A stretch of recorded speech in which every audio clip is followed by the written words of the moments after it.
All right, let's kick off these tours with the first one being the the Gold Reef City Casino Hotel. This hotel is just south of Johannesburg. It's a big hotel, and right next to it is a major theme park. In fact, one of the biggest in South Africa, or maybe the biggest in Africa. I'm not sure, but it's definitely a big major theme park. The hotel is beautiful.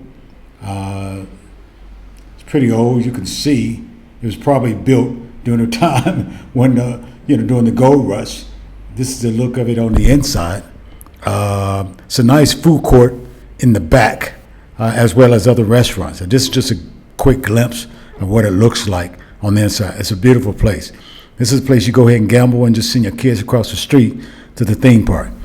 And not far from it is this massive stadium called FNB Stadium, which is a soccer stadium. It's huge. The old name is Soccer City. It was built in 1986, renovated 2009, has a capacity of over 94,000. This is a huge place. Don't forget to like, comment, and subscribe. All right, let's go ahead and talk about Soweto. That's where we at. It's also part of the Johannesburg metropolitan area. It's a large neighborhood in Johannesburg that draws thousands of visitors each year. I mean, it's a fascinating place like no other in South Africa. It has a rich history, museum, local cuisine. It offers a variety of things to do in the neighborhood. Soweto is short for Southwestern Township. It was created in the 1930s when the government started separating blacks from white. With a population over 1 million people, it became the largest black city in Africa as the government forced blacks to relocate from their neighborhoods during apartheid. Soweto is widely known for a series of demonstrations led by thousands of black school-aged students in 1976 to protest the introduction of Afrikaans, which is a language in Africa, in local schools. Students were met with police brutality, and hundreds of children lost their lives at the hands of law enforcement. June 16 is now a public holiday to commemorate the children, and it's called Youth Day. As you can see, we just passed Bara Taxi Stand. It's a major taxi stand inside Soweto. As you can see in the background, you see the towers, which is Soweto is also known for.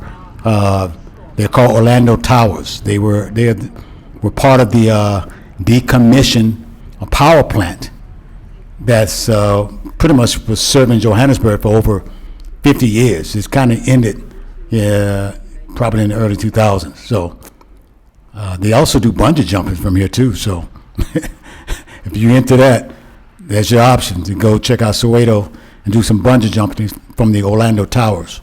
As you can see, that's kind of like a little shanty town right in the back. I mean, Soweto got all type of little towns all over. It's kind of like a tale of two cities. I mean, on one hand, you see some really, super poor people, houses that's in disrepair. And on the other side, you see homes, middle class to upper class homes. In fact, the tour guide, said there is an area called like Beverly Hills, where a portion of Soweto have like a Beverly Hills of Soweto. So I guess it's probably a lot to explain, because one side is, a lot of trash, no trash collection, and the other side, there's trash collection. It's clean. It's manicured lawns and clean streets. It's amazing. This street is pretty famous. I'm not even going to try to say the name, but this street it's where Nelson Mandela's house is located. His house is located, as well as famous for being kind of like part of the uprising, apartheid uprising. It's kind of like the center of the uprising. As I was saying, like one of the main attractions in Soweto is the house of former president of South Africa, Nelson Mandela. It's now called the Mandela Family Museum. I mean, here where you will learn authentic history about Nelson Mandela's life before prison and after. Also in this area is the Hector Pietersen Memorial and Museum, was established to honor the role of the country's students in the struggle against apartheid. The two commemorative sites are just blocks away from where Hector Pietersen was shot on June 16, 1976.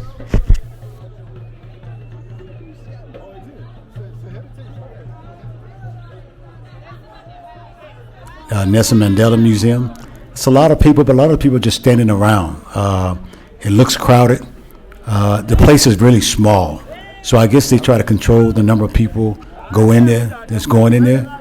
The price to get in, it is an entrance fee. It's 40 for rand for South Africans, which is about $2.17, and about $3.24 for non-South Africans. So basically 40 rand and 60 rand. Technically, there's no cameras allowed inside the house once you get inside the museum wall, but I didn't realize that until after I came out, so I got some pictures. I'm not sure why they had only one person taking money to get inside. This is one person, and she wasn't very fast. But again, that's probably why they didn't really want us to come in as a group initially. But the tour guide kind of, persuaded them to kind of let us in real quick so we can finish the tour. So, as you can see, I'm inside the house. The house is actually small. That's one of the bedrooms.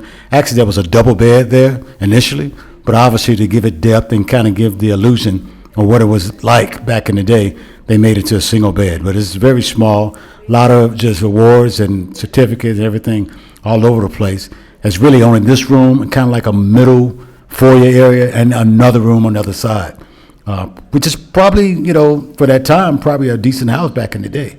But here's the other room. Just kind of give you an image, a visual of what's going on. It's a very, very small place, but you could imagine what it's like. Obviously, he and his first two wives lived there. This picture is actually of Winnie Mandela. There's a picture of Nelson Mandela out front and some other, information about the house itself.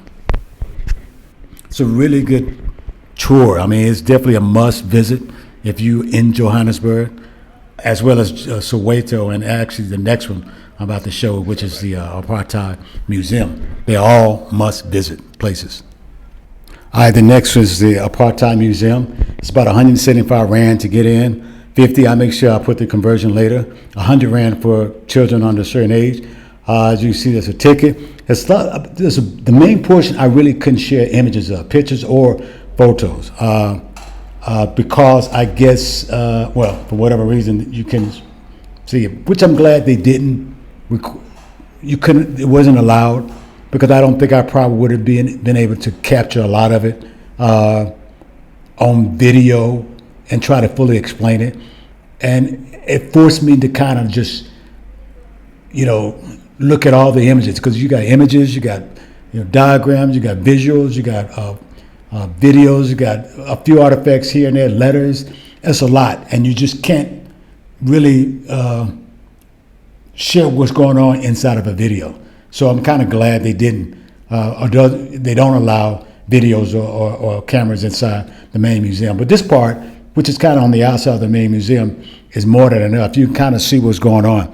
Inside the thing, you got the pillars of the Constitution. It talks about race classification, journeys to Johannesburg, art enclosures, the introduction of apartheid, life under apartheid in the 1960s, life on the mines, political execution and death and detention, solitary confinement, the student uprising in 1976, a lot of information inside the museum.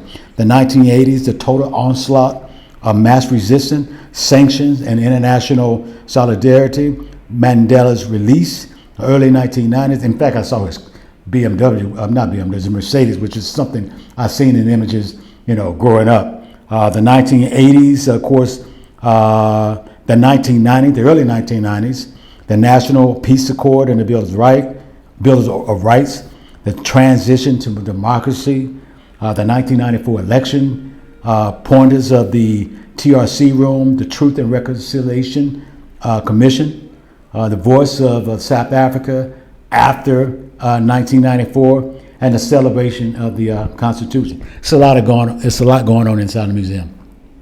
You have to check it out. If you're in South Africa, please check out this place, especially if you come to Johannesburg. Thank you for watching, and I definitely will see you in the next video.